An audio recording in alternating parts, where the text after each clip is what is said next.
नमस्कार, आप देख रहे हैं टाइम इंडिया टीवी नेटवर्क और मैं जुबैर मलिक। इस समय हमारी पंचायत में वक्त हो चुका है एक बड़ी डिबेट का, जिसमें हम बात करेंगे आज महिला सुरक्षा की। महिला सुरक्षा को लेकर के 3 महिलाएं हमारे स्टूडियो में मौजूद है। ठीक मेरी बगल में बैठी है रजनी चौधरी जी, जो कि आम आदमी पार्टी से। आपका बहुत बहुत स्वागत है मैडम। उसके बाद दूसरे नंबर पर रजनी पटपटिया है, जो कि एक समाज सेवक भी है और एनजीओ चलाती है। तीसरे नंबर पर जो बैठी है वो गीता जी है। आपका बहुत बहुत स्वागत है हमारे स्टूडियो में, जो समाज सेवक भी है। सबसे पहले मेरा सवाल होगा रजनी चौधरी जी से। रंजना जी, ये बताइए, जैसा कि अभी हाल ही में एक हाथरस में गैंगरेप हुआ था, उसको लेकर के तरह तरह की चीजें निकल कर सामने आ रही है और अभी सीबीआई उस पर जांच करे, उस पर आपकी क्या राय है? सर, आप तो हालात से अच्छी तरह परिचित होंगे और अभी जो करंट में चल रहा है, परिवार को जिस तरह का खतरा महसूस हो रहा है, तो हमारे यहाँ से संजय सर ने ये प्रावधान प्रस्तुत किया है कि अगर उन्हें असुविधा हो रही है, योगी सरकार से अगर सुविधा नहीं मिल रही है, असुरक्षित महसूस कर रहे हैं, तो वो उन्हें अपने यहाँ रहने को तैयार हैं। बाकी उत्तर प्रदेश का नाम पूरी तरह से अब उत्तर प्रदेश में बदल गया है महिला सुरक्षा के नाम पर।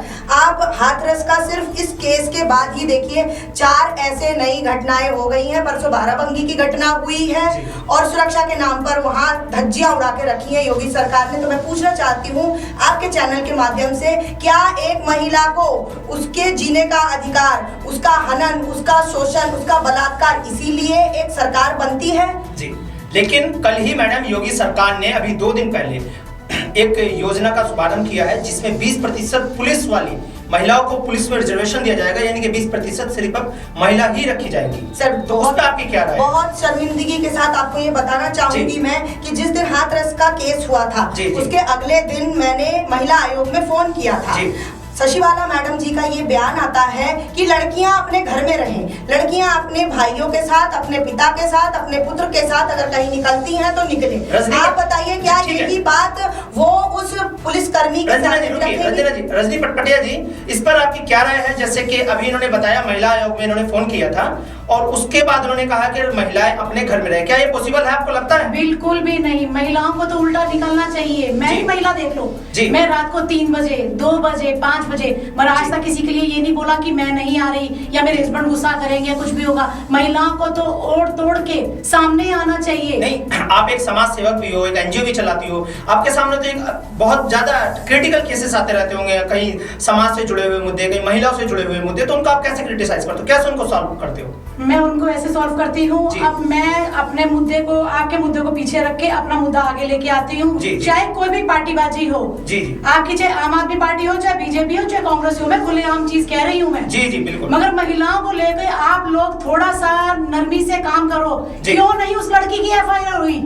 क्यों ये लोग कैसे कर रहे थे? मीडिया वालों को लोग कैसे पीछे हटा रहे थे? सवाल ये सबसे बड़ा है कि मीडिया को भी वहाँ घुसने नहीं दिया। मीडिया में भी सर आप देखिए, प्रज्ञा जो लड़की है वो 2 दिन वहाँ जमीन पे बैठी रहती है, महिला कांस्टेबल हो, पुलिस कांस्टेबल हो, उसके साथ धक्का मुक्की मार। गीता रोतेला जी, अब आपसे बात जानना चाहेंगे, वहाँ पर मीडिया को जाने से रोक दिया जाता है, सबसे बड़ा सवाल, और वहाँ पर आनंद फानंद में एक DSP और कई आला अधिकारियों को वहाँ से हटा दिया जाता है।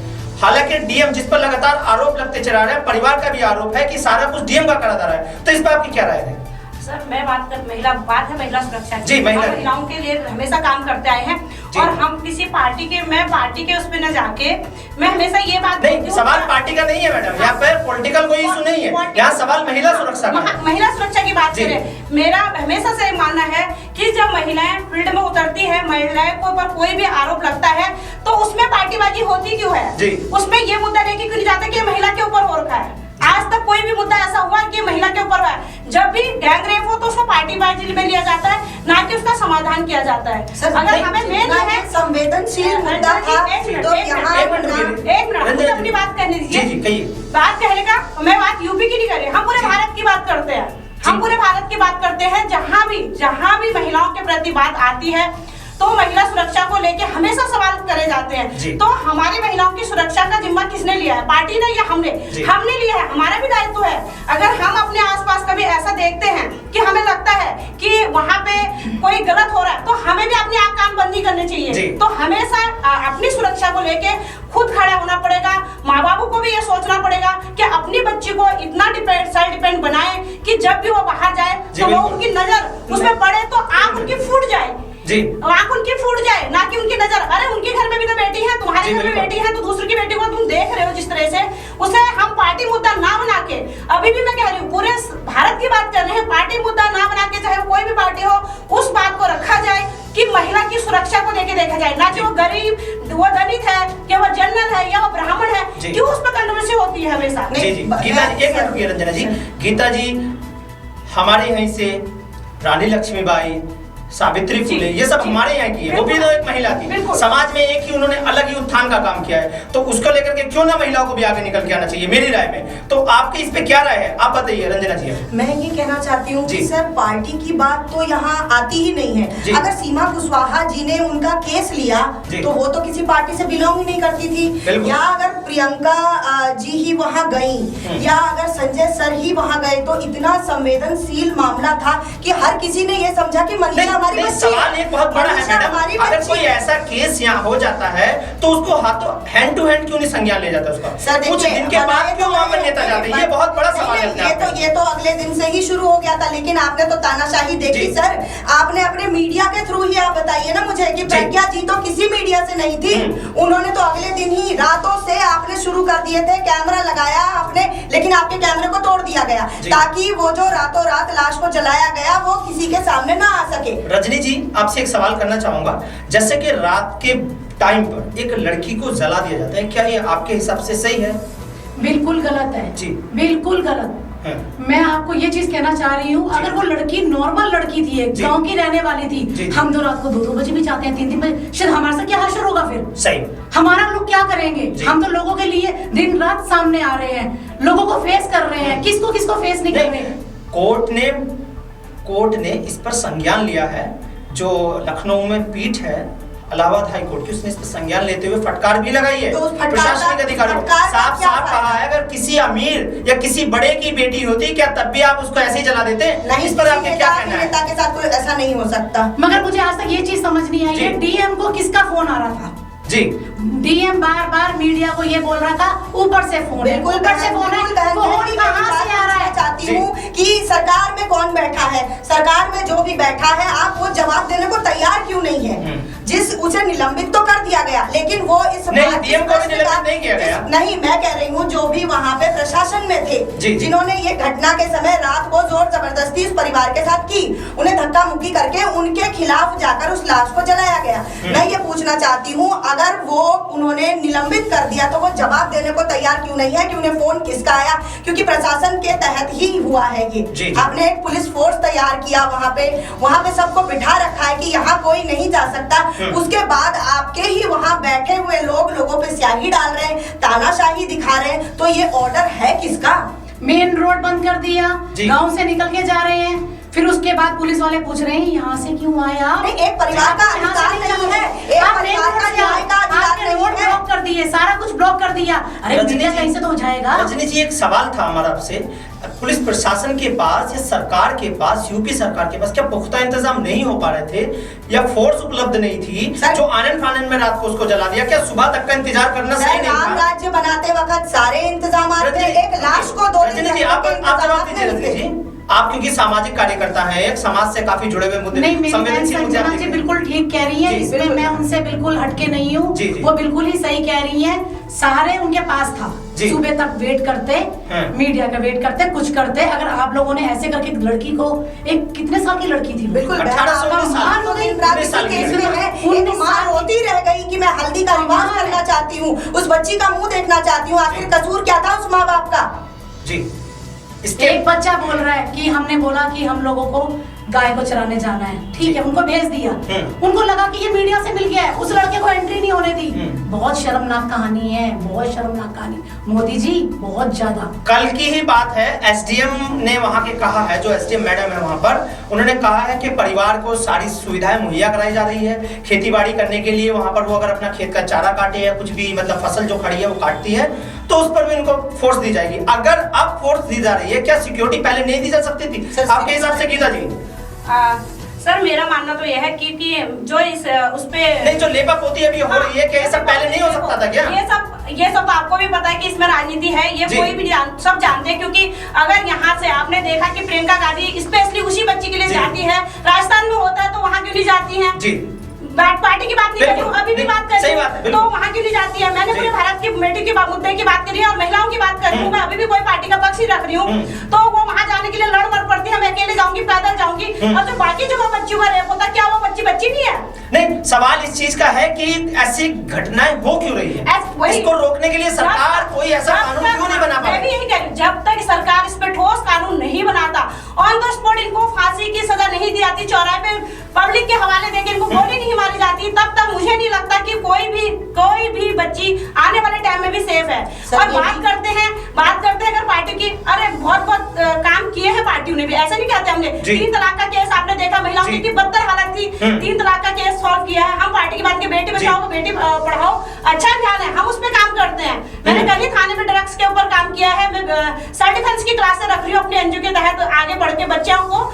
मैं हमेशा बच्चों को बोलती हूँ कि अपनी बच्चों को इतनी मजबूत बनाओ कि हम लोगों का शिकार ना होने दें। और दूसरी कानून व्यवस्था की बात करते हैं, तो कानून तो ऐसा बनना ही चाहिए। आपने देखा जो वहाँ पे डॉक्टर के साथ हुआ, तो ऑन द स्पॉट चारों को गोली मारी गई थी, हैदराबाद में एनकाउंटर हुआ था, गोली नहीं मारी गई थी मैडम, एनकाउंटर हुआ था, गोली मार के केस खत्म हो गया था, कोई केस उठा ही नहीं, क्योंकि वहाँ मीडिया को, यही तो बात है, वहाँ मीडिया को रोका नहीं गया, वहाँ किसी को भी ना कोई, अगर कोई केस लड़ना चाहता है आपके तरफ से आके, यही तो हमारी महिलाओं की सुरक्षा में कमी हो रही है। किसी की भी सरकार हो, सरकार कानून एक होना चाहिए, चौराहे पे देके जब तक उसको फांसी नहीं दी जाएगी, लोगों के हवाले नहीं की जाता, जब ऑन द स्पॉट उसको मारा नहीं जाएगा, तब सवाल सबसे बड़ा सवाल ये है कि बार-बार सरकार और प्रशासन एक ही चीज बोलता है कि फास्ट ट्रैक कोड है और हाथों हाथ फैसला, मतलब बहुत जल्द से जल्द फैसला दे। आखिर वो फास्ट ट्रैक कोड कहां चला जाता है इस टाइम पे? निर्भया का आपने केस देखा होगा, 8 साल तक लगातार होने के बाद 8 साल में निर्भया को न्याय मिल पाया है, उसके दोषियों को फांसी 8 साल में मिली, आपने जैसा देखा। सर 8 साल में उसकी माँ हर पल मरी होगी, हर घड़ी मरी होगी, उसकी निर्भया तो एक बार मरी होगी, उसकी माँ हर बार मरी होगी। क्यों? उसको कितना संघर्ष करना होगा वहां तक जाने के लिए।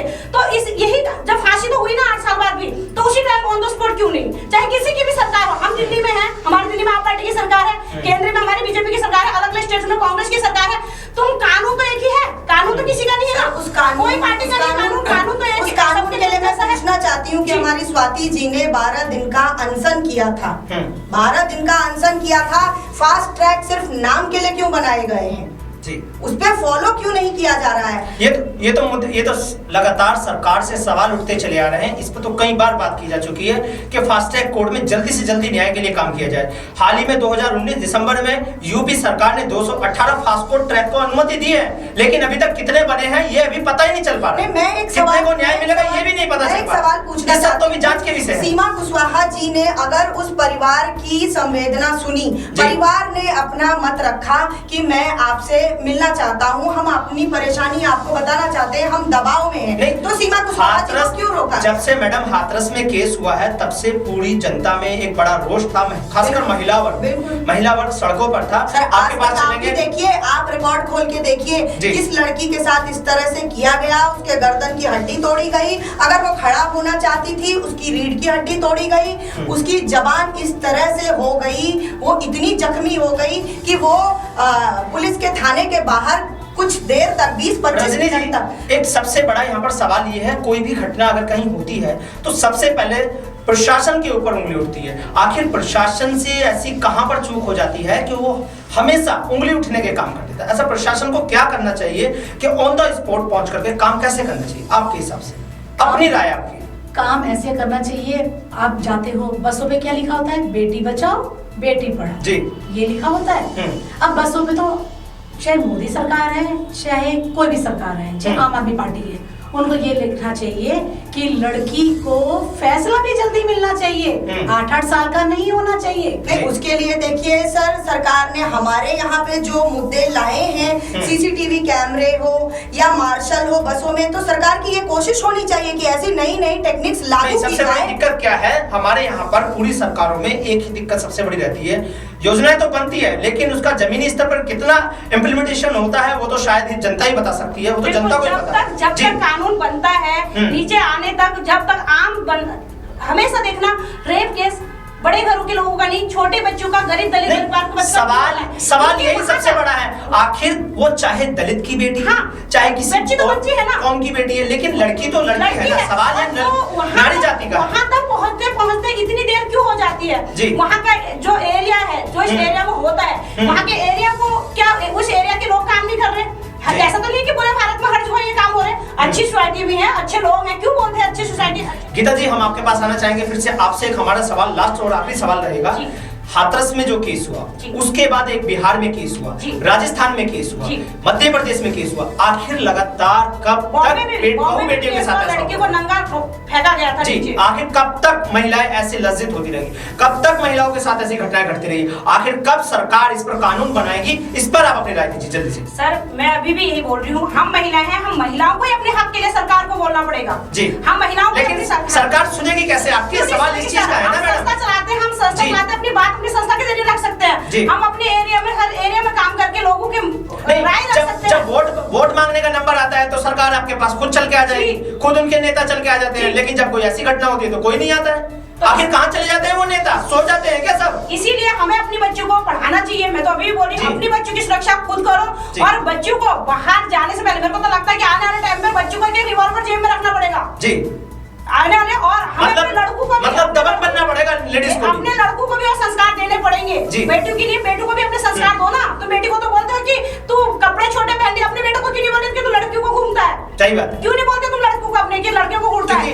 संविधान तो समानता का अधिकार देता है ना, चाहे लड़की हो या लड़का। इसलिए लड़कियों को, अपनी लड़कियों को रोटी बनाने की बजाय, मैं अभी भी बोल रही हूँ, रोटी बनाने के बाद उसको सेल्फ डिफेंस की क्लासेस दें, उसको एजुकेशन दें, और अपनी बेटी से टाइम टू टाइम बात करते रहें, उसे एक फैमिली रिश्ता बनाएं। और आपके आसपास कभी भी आपको लगता है ऐसा कोई केस हो रहा है तो आपके निकट में जो पुलिस थाना है या कोई एनजीओ है, उनको आप खबर दें। आप उनकी आंख और कान बने। आपके पास आना चाहेंगे, जल्दी से बताइए इसमें सरकार का क्या पहलू होता है? सर, मैं मोदी जी से एक सवाल पूछना चाहती हूँ कि आपने जो ये पुलिस संगठन बना रखा है, ये हमारी सेफ्टी के लिए बना रखा है या हमारे बलात्कार के लिए, हमें रातों रात जिंदा जलाने के लिए बना रखा है? तो ये साफ सरकार से सीधा सवाल बनता है, जिसको हम आपके सवाल पे छोड़ चलते हैं। जल्दी से रजनी जी के पास चलते हैं। रजनी जी, जल्दी से जवाब दीजिए कि क्या सरकारों को कैसा कदम उठाना चाहिए महिला सुरक्षा को लेकर के? क्योंकि आए दिन सरकार कहीं ना कहीं घेरे में आती रहती है, चाहे वो केंद्र की सरकार हो, चाहे वो राज्य की सरकार हो, अक्सर इस पर सवाल उठते रहते हैं। तो इस पर आप जल्दी से अपनी राय दीजिए। आप लोगों की अपनी नेतागिरी है, मगर हम लोग आपसे बार बार ये चीज की गुजारिश करना चाहते हैं, आप महिलाओं को लेकर सेफ होने की कोशिश करवाओ कि भी महिलाएं सेफ रहें। बेटी बचाओ, बेटी पढ़ाओ, बेटी की सुरक्षा करो हर जगह से। इवन तक अगर आपको 100 नंबर की कॉल भी अगर आती है तो आप वहाँ पे 5 मिनट से पहले पहुंच जाइए, क्योंकि पीसीआर की गाड़ी एक नहीं है ये दिल्ली में जी, बहुत गाड़ी है जी। ठीक है रजनी जी, बहुत बहुत धन्यवाद आपका। अभी हमारे साथ स्टूडियो में 3 खास मेहमान मौजूद थे जिन्होंने अपनी बेबाक राय रखी हमारे सामने, और आप देख रहे हैं टाइम इंडिया टीवी।